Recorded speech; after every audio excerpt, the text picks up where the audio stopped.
WhiskyJason here at Whiskey Live Dublin 2022. And who do I have the honor of interviewing? Who's shy? Be careful and be nice to us.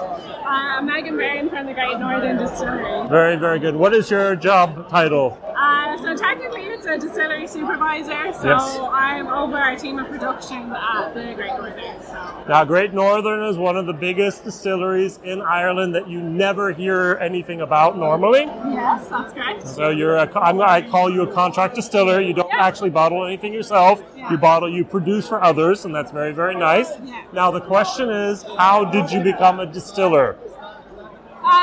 So originally I studied nutrition and health down in Cork, Yep. and when I was doing that as part of my college course, I had to do like a college placement. Right. So I ended up doing that in the lab in Jameson. So I spent like about 6 months in Jameson doing lab work, quality control, that kind of side of things. And I suppose that was my first exposure to the whiskey industry.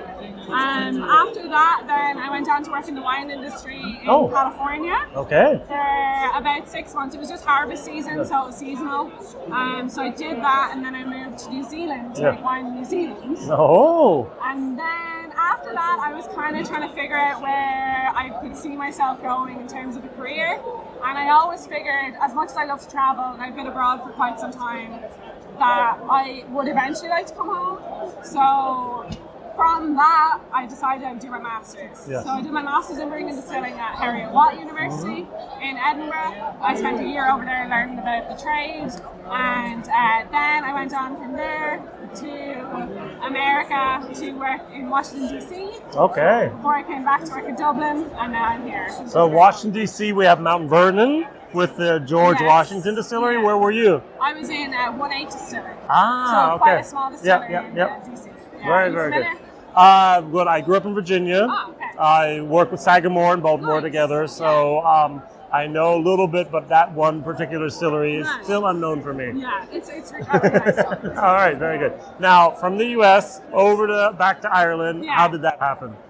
So I got offered a job with the Dublin Liberties Distillery. Yes. And I suppose I had initially been trying to get into the Irish whiskey industry first. And then the fact that I got offered a job abroad, I just said I would go abroad and then eventually come back here.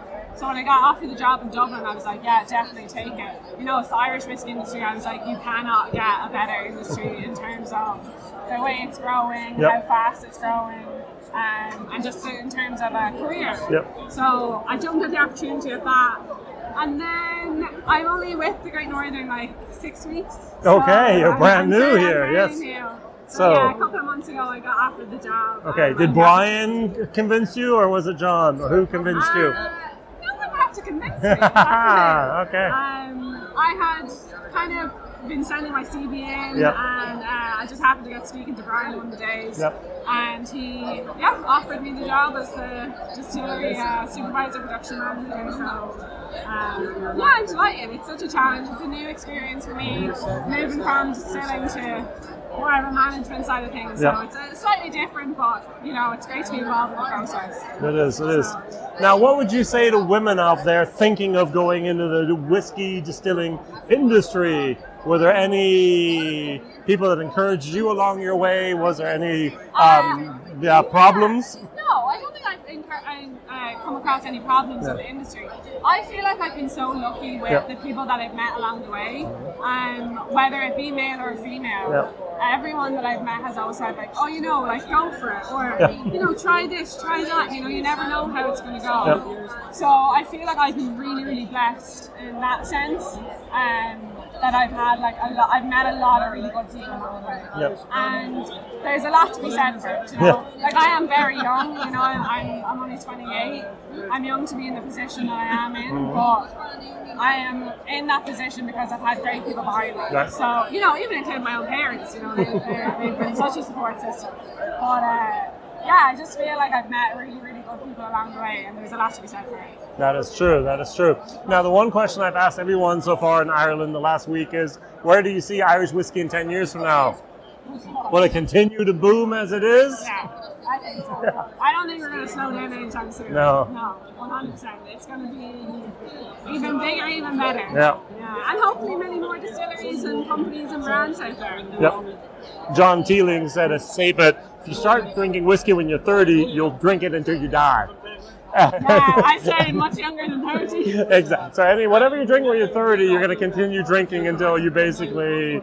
So he said about in the next 50 years we're safe. Yeah, so. I think we're good. Yeah. That's very good. For our lifetime, anyway. Yeah, exactly. Megan, it was a pleasure. Thank you very much, and I am pleased to have met you. Yeah, you too. All the best. Bye bye.